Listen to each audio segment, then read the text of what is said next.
Scott from Glebeview, Clydesdales. So Victor, can you tell us a little bit about what you guys do? Well, we do quite a number of shows with the horses, and well, we've been over here. I think this must be maybe our fourth time over here. We do come over here during the winter most years to plough, but we supplied with horses here. We started up a friendship with different fellas on the island here back a good number of years ago, and they came over one year to plough, and we've been doing that ever since. I supply them with horses and the plough, and I come over here and they supply me then with horses and plough. And we've been over at the show, as I say, maybe must be four times maybe between this show and the Southern show. We do quite a number of shows at home too, in England and Scotland.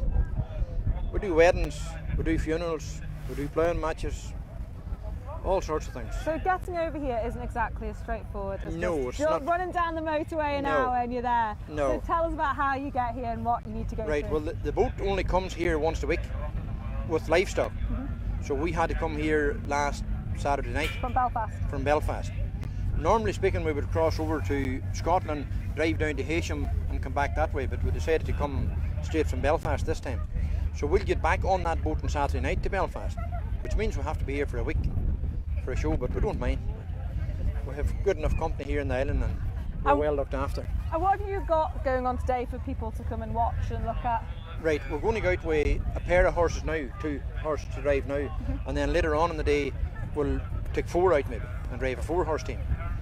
And then tomorrow we'll probably drive a unicorn, which is 2 and 1 in the front, and we'll take a single out then maybe on this hayway and the cherries.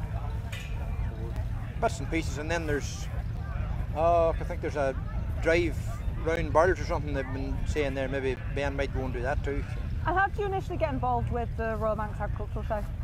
Well, through the ploughing, then it actually started with Jim and Gordon and them coming over to ours to plough, and got to know them that way, and then they asked me to come and do the shows here then. And who do we have, who's part of the team?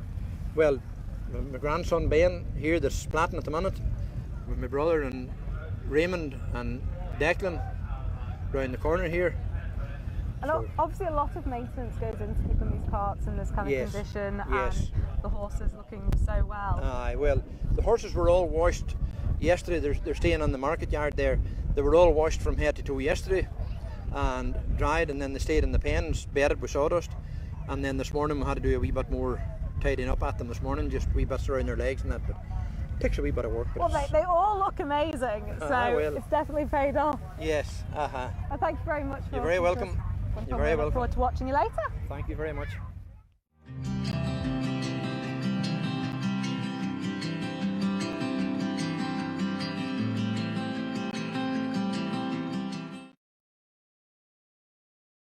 I'm with Joanna from the MSPCA. So Joanna, tell me about what you guys do.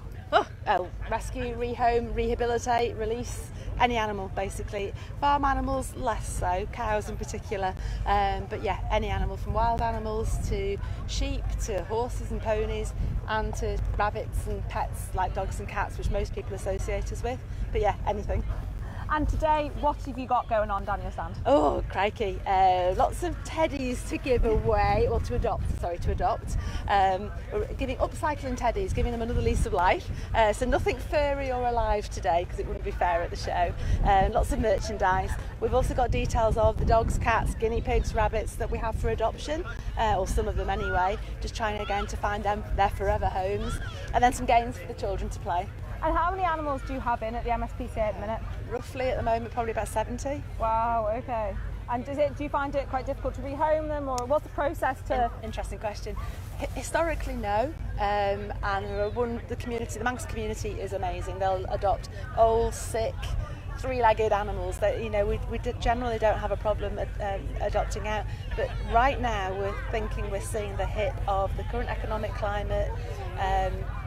Post-pandemic, again, people did buy animals, particularly dogs. So the ones we have on our board at the moment are all pandemic puppies, more or less. So people have gone back to work full time.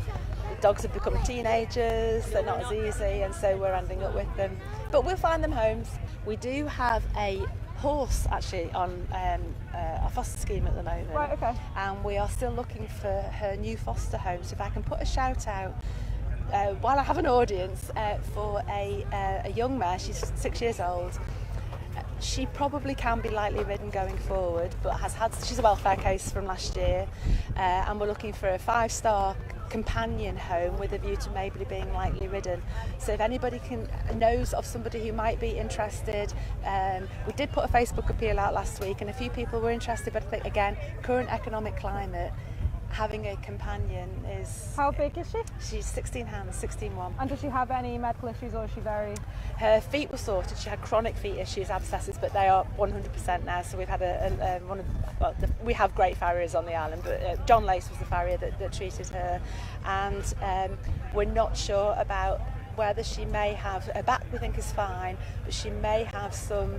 She's an ex-race horse, some issues related to being backed at 1, so that's why we're not homing her as a ridden, but I think she will be. She just needs time.